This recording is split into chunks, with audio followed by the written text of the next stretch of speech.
আমার প্রিয় সাংসদ কল্যাণ ব্যানার্জি আপনার কাছে অনুরোধ রয়েছে, তাই তো ভাবো আগামী দিনে আসছেন ভারতের উপর জেলাপুর চিহ্ন ভোট দিন।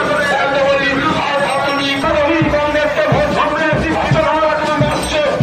কংগ্রেস হচ্ছে সিপিএম ভারতের কংগ্রেস দাঁড়িয়ে দিয়েছে আর পিছনে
দেখা হলো তৃণমূলের পার্টির সঙ্গে এবং উনি একদম রাস্তায় নেমে স্লোগান দিলেন, কি বলবেন?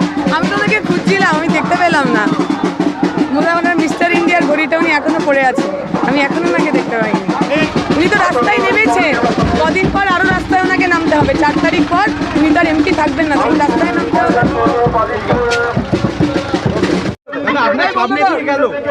আপনার সামনে দিয়ে সিপিএম এ প্রার্থী গেল, তবু বলছে আপনি মিস্টার ইন্ডিয়া ঘড়িটা পড়ে আছে, আপনাকে দেখতে পাচ্ছি। ও দেখবে কি করে? ও তো মিস ইউনিভার্স, নিজেকে সোফিয়া নরেন ভাবতে আরম্ভ করেছে, তা কি করা যাবে?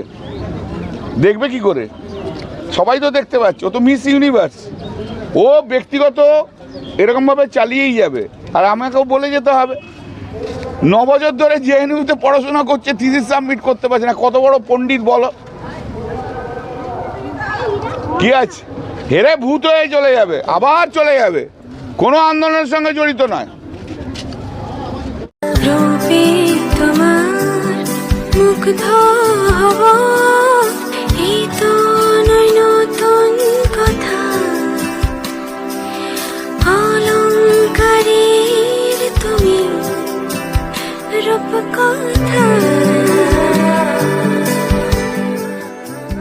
Chowdhury gold and diamond, opposite Uttarpara police station.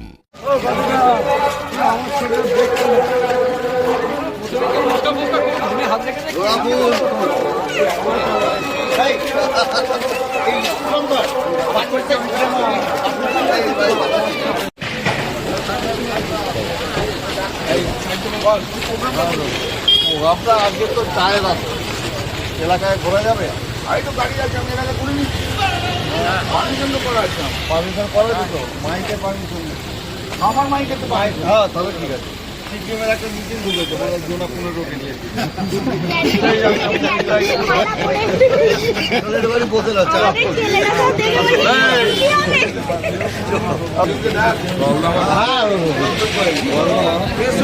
বলছি মামা এদিকে, মামা এত ডিস্টার্ব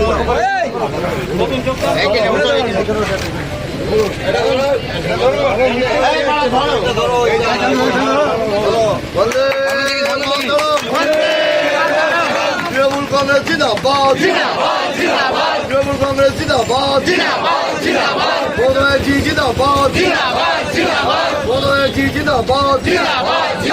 বদল ব্যানার্জি জিন্দাবাদ। জয় বাংলা, জয় বাংলা, জয় বাংলা।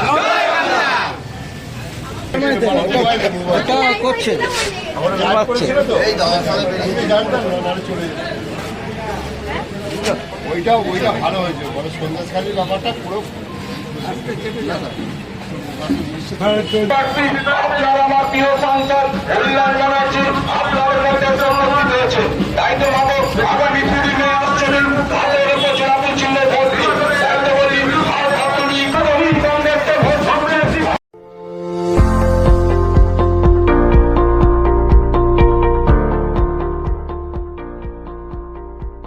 একদম প্রচারে মুখোমুখি দেখা হলো, কি বলবেন আপনি? না, আমি তো আমার টাইমে এসেছি, ওরা ওদের সময় অতিক্রম করিয়েও ছিল, কিন্তু আমার তো যে পারমিশন ছিল সেই পারমিশনের মধ্যে এসেছি। ওদের টাইম এক্সপায়ার করে গেছে, আমি তো অপেক্ষা করছিলাম দেখলে। তা ওরা একটুখানি প্রভোকেটিং স্লোগান দিচ্ছিল, যখন দাঁড়িয়ে আছি ওইখানে এসে মাইক ফোকার কোনো দরকার ছিল না। তো ন্যাচারালি আমাদের ছেলেরা একটুখানি ইয়ে হয়েছিল, আমি তাদেরকে সামলালাম। এখন ক্যান্ডিডেটের যদি সিপিএমের ক্যান্ডিডেট যদি সেন্স অফ রেসপন্সিবিলিটি না থাকে আমার কি করার আছে বলো? আমি আমার মতো করে সামলেছি আর কি। আর তারপর তো দেখলাম এখানকার লোকাল কেউ ছিল না, সব তো বাইরের থেকে, সব ওই শাওড়াপুলি বাইরের, সব বাইরের লোকজন নিয়ে ঘুরে বেড়াচ্ছে সিপিএমের ক্যান্ডিডেট। বিজেপিরও দারুণ। আমি তো বলেইছি কালকে যে আগেই বলেছিলাম এই জাজমেন্ট স্টে হবে, স্টে হয়েছে। 26,000 প্রায় 26,000 লোকের চাকরি ফেরত পেয়েছে, 26,000 লোকের চাকরি ফেরত পেল। আপাতত রইল এখন, আমি তো এখন তো স্টে তো হবে, এবার ফাইনাল হিয়ারিং হবে, সেটা তো পরের ব্যাপার। কিন্তু যারা সেই জল্লাদের মতো নাচছিল এই 26,000 লোকের চাকরি খেয়ে, মুখ দিয়ে যেন সেই মানুষ খেলে যেমন সেই জল্লাদদের আনন্দ হয়, সেরকমভাবে সব আনন্দে নাচছিল। অভিজিৎ গঙ্গোপাধ্যায় থেকে আরম্ভ করে, সিপিএমের উকিলরা থেকে আরম্ভ করে, শুভেন্দু অধিকারী থেকে আরম্ভ করে, জল্লাদের মতো যারা নাচছিল তাদেরকে খুব সুন্দর উত্তর দিয়ে দিয়েছে। এই যে প্রবণতাটা যে মানুষের চাকরি খেয়ে নেবো, এই মানসিকতাটাই হচ্ছে খারাপ। হাইকোর্ট থেকে তো চাকরি দিতে পারে না। একটা মামলা করছি 17,000 প্রায় 16-17 হাজার লোকের চাকরি পাবে, পেন্ডিং হয়ে রয়েছে, সব হয়ে গেছে। আমি মার্চ মাসে আর্গুমেন্ট করে এসেছি, এখনো পর্যন্ত স্যার তারা চাকরির জন্য বসে রয়েছে, সে চাকরির তো এখন জাজমেন্ট হচ্ছে না। তবে একটা কথা, সল্টলেক থেকে একটা বড় পাঁঠা, সুন্দর পাঁঠা পাঠানো হয়েছে তমলুকে। তমলুকের মানুষ যেন সাইজ করে কেটে দেয় ওদের।